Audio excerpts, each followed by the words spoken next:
Hi, my name is Michael Russ, author of Zero Adversity, 3 Practical Steps to Freedom, Fulfillment, and Creating an Authentic Life. I'm coming to you in this video on December 31st of 2014. It doesn't matter what the year is, whether it's 2014, 2015, 16, 17, 18, 20, whatever. It doesn't really matter. I like to practice a couple of things at the end of the year in order to move forward into the next year with hope, optimism, and a clean slate. So there's 3 things that I do. The first thing is I clean the slate for the previous year. Okay? What I'm talking about is taking a look at the previous year, a look back for you at your year, and looking at your challenging moments and making sure that you let them go. You know, you can't do anything about what has happened unless there's something that you can do to correct something. There's nothing you can do. If an event has happened, if you've been in a car accident, if you got sick, you got an illness, or whatever it is that happened to you personally, and I am talking about you personally, because that's all you really should be carrying with you is stuff that happened. If you're going to carry anything at all, it's what happened to you personally, your personal challenges. Look at them. Make sure that you've let them go. Don't be focusing on the how and the why. Resist that temptation. Why? Because you can't do anything about the event. The how and the why doesn't matter. If you've learned something from it, like something you can apply to an event in the future that is similar, then that's great. That's the positive take from that event. But if you're focused on the how and the why, and it's creating the experience of adversity with regard to resentment, bitterness, anger, depression, non-clinical depression, laziness, hopelessness, if this is what you're feeling from an event of the previous year or previous years, you have to really let that go.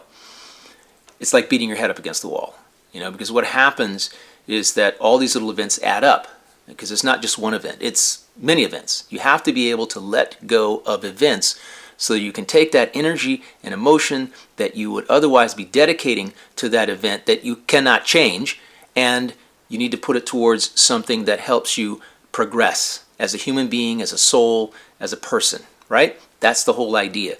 Because we waste too much of our time in this world dealing with the past that we can't change. And we're not in the moment because of that. And being in the moment is where life happens. That's where it happens. It happens right now. Not yesterday, not 10 minutes ago, not last year. It happens right now. So, I clean the slate. The second thing I do is I practice forgiveness. Forgiveness is an amazing tool. I call it one of the top 5 life tools, along with your power of choice and the next thing I'm going to discuss, which is imagery. Forgiveness. What are you doing? You're forgiving yourself for any past foibles or failures that you feel that you've made, unsuccessful things that you've done, anything that's weighing you down.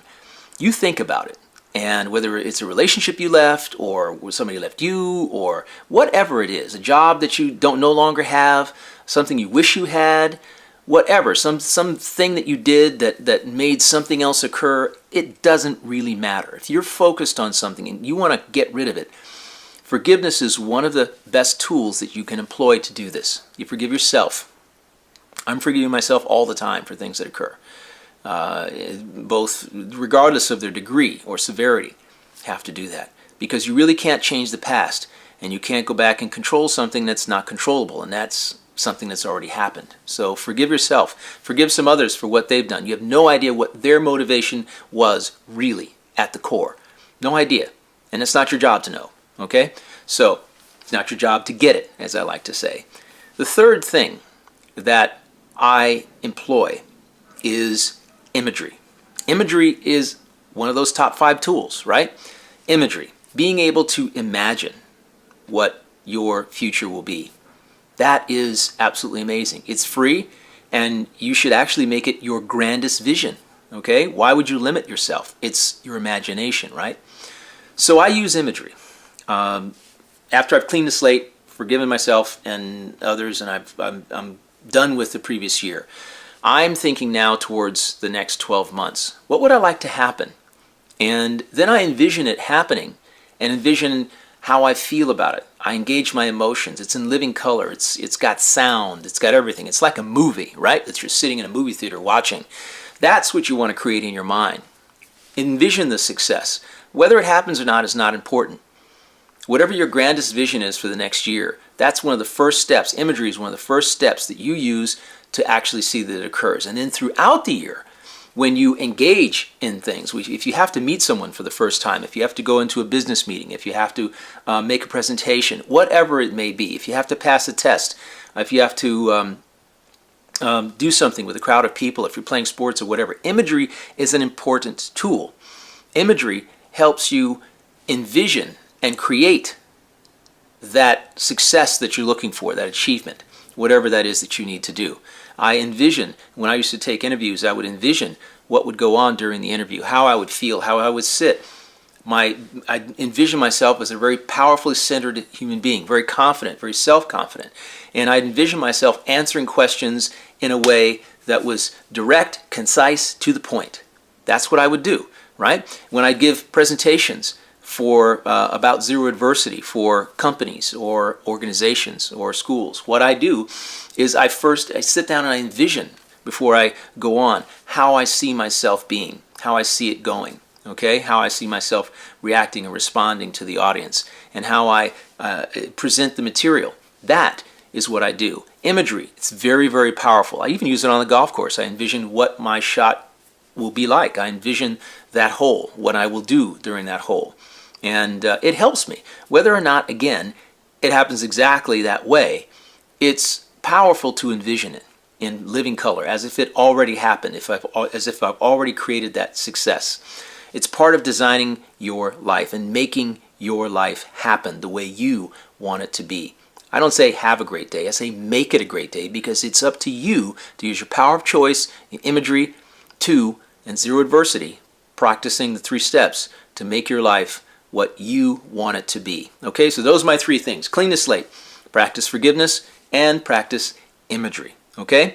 Now, to learn more about forgiveness, to delve deeper into it and get the true meaning of it, there's a great book. Gerald Jampolsky, Dr. Gerald Jampolsky, wrote a book called Forgiveness, the Greatest Healer of All. So, check out his book, and I'm sure, as I have, that you will embrace forgiveness. And check out Zero Adversity too.